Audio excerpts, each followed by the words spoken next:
एक रस्सी पड़ी थी अंधेरे में, अंधेरा था और दूर से दिखाई दिया सांप है। वो सांप ने बहुत भय प्रदान किया, एक कदम भी आगे नहीं बढ़ने दे रहा था। बहुत डर लग रहा था। अब तो ऐसा लगने लगा था कि सांप काटने ही वाला है। लेकिन जब उस पर टार्च पड़ी तो हंसी आ गई कि वहां सांप था ही नहीं, वो तो रस्सी थी। कोई माया नहीं है। किसे माया कहते हैं? हमारी चाहतें, हमारी कामनाएं, हमारे विचार, यही माया है। वहां न सांप था, न सांप है, न सांप रहेगा। एक रस्सी पड़ी थी, उसको हमने सांप मान लिया। नाम जप करो, नाम जप करने से तुम्हें समझ में आए। वैसे ईमानदारी से सब बताना, गलत काम के लिए अंदर से रोक आती है कि नहीं आती है? आती है ना। आपने कभी माना श्री कृष्ण की आज्ञा है वो? नहीं माना। तो गलती अपनी है ना, तभी माया दिखाई देती, नहीं कोई माया नहीं है। एकमात्र मेरा प्रीतम छुपा छुपी का खेल खेल रहा है, सच्ची कहता हूं तुमसे। छुपा छुपी का खेल खेला, वो तुम्हारे अंदर भी बैठा है और सबके अंदर भी बैठा है। पर वो इतना बड़ा जादूगर है कि ऐसे ऐसे भयानक, ऐसे ऐसे मृदु रूप, घटना, परिस्थिति लेके आता है कि हम सोचते हैं श्री कृष्ण ऐसे कैसे, भगवान ऐसे कैसे हो सकते हैं। वो बस किसी गुरु प्रदत्त दृष्टि ने पहचान की, ये छुपा छुपी का खेल हो रहा है, केवल खेल है। अगर आप पहचान गए, खेल खत्म हो जाएगा, कोई माया नहीं है। हाँ, अब चलो है, अगर इस पर आते हैं। पहले तो हमने आपको खंडन करके बता दिया, अब मंडन करके कहते हैं। अगर माया है तो मायाधीश भी तो है ना। वो कह रहे दैवी है सा गुणमयी, मम माया दुरत्यया। बहुत दुरत्य, नहीं पार हो पाओगे। उपाय मामे वे प्रपद्यन्ते, माया में ताम तरंत। मेरी शरण में आ जाओ, मैं तुम्हें पार कर दूंगा। तो बोले महाराज शरण कैसे हो जाता, हमको तो इतना भी ज्ञान नहीं। तो बोले फिर मेरे भक्तों का संग करो। और वो दूसरी बात, हमें दिखाई नहीं दे रहे भगवान, पर हम किसी का हित नहीं करेंगे। आज से हम नियम लेते हैं कि जितना बन सकेगा हम दूसरों को सुख देंगे। अगर कोई हमें कष्ट देगा तो जहां तक भगवान सामर्थ्य दिए हैं मैं सहूंगा। अगर भगवत धर्म के विरुद्ध होगा तो फिर भगवान जैसा आदेश करेंगे वैसा करूंगा। अगर वहां आवश्यकता पड़ी तो अपने प्राण समर्पित कर दूंगा, धर्म की रक्षा करूंगा। अभी सुधार होना शुरू हो जाए। हमारी क्या दुर्दशा हो रही है, हम दोष देते हैं माया का, वो है कोई नहीं। को सच्ची कह रहा हूं, बहुत भयावह खेत में खड़ा करते पैंट शर्ट टोपी लगा के। जैसे तरबूजों का खेत होता है ना, खेत आपने देखा है, हम तो देखा गांव में पैदा हुए तो इसलिए देखा कि अब वहां रात दिन तो कोई रहता नहीं, तो पैंट पहना दिया, शर्ट पहना दिया, टोपी लगा दी, दूर से लगता कोई खड़ा है। तो जैसे नील गाय जानवर देखते हैं, प्राण बचा के भागते कोई खड़ा है, और कोई नहीं, धोखा है केवल, कोई वहां व्यक्ति नहीं है। बिल्कुल ऐसे, इसी को माया कहते हैं।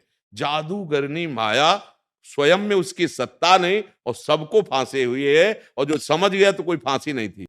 आप ही पकड़े हो माया को। माया कोई चीज नहीं है, वो श्री कृष्ण ही है। आप देख लीजिए क्या माया है।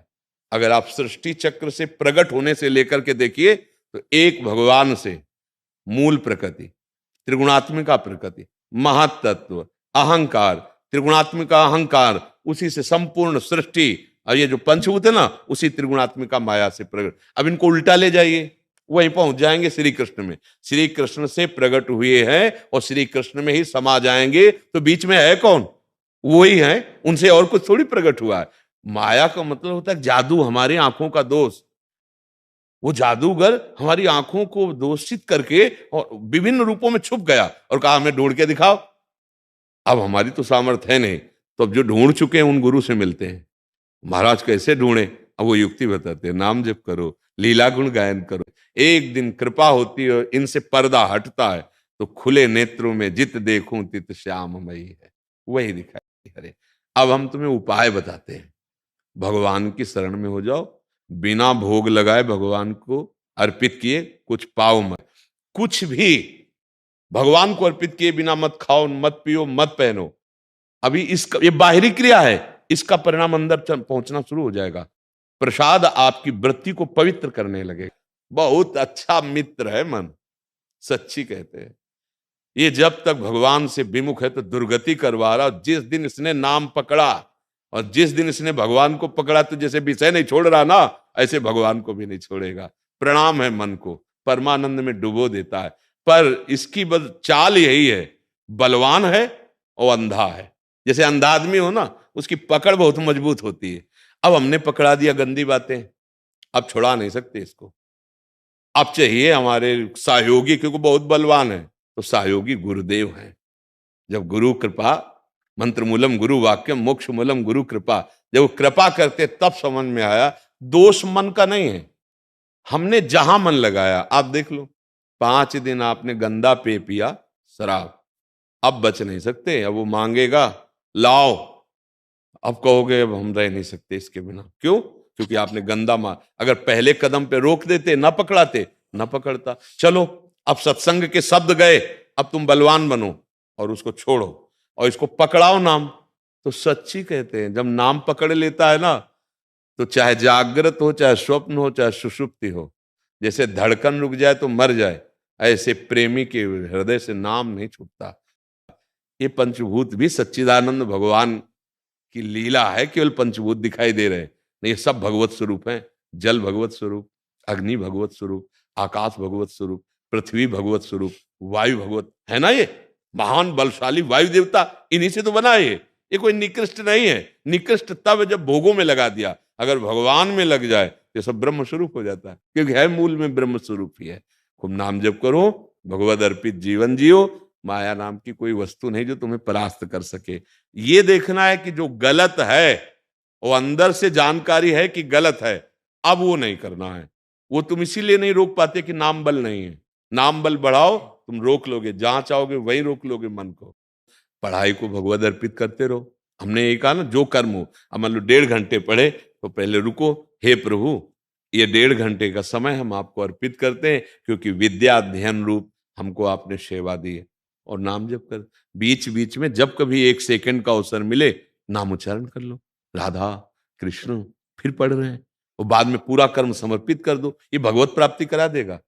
ये तो सर्वाणि कर्माणि मयि सन्न्यस्य मत्पराः अनन्ये नैव योगेन माम ध्यायन्तु उपासते तेषाम् अहं समुद्धरता मृत्यु संसार। कोई भी बात ऐसी नहीं होगी जो तुम्हारा कल्याण न करे। पकड़ लो, बस पकड़ लो। गंदे नशा छोड़ दो, गंदी आदतें छोड़ दो। हाँ, कोई गंदी प्रेरणा अंदर आवे, उससे लड़ना सीखो। और जो आप पढ़ रहे हो, जो आप कर्म कर रहे हो, व्यापार, नौकरी, कुछ भी हमारे प्रभु की सृष्टि है ना, उसे यत करो से भगवान ने आदेश किया। यत करो से, जो करते हो मेरे को अर्पण कर दो, इसी से लाभ प्राप्त हो जाएगा।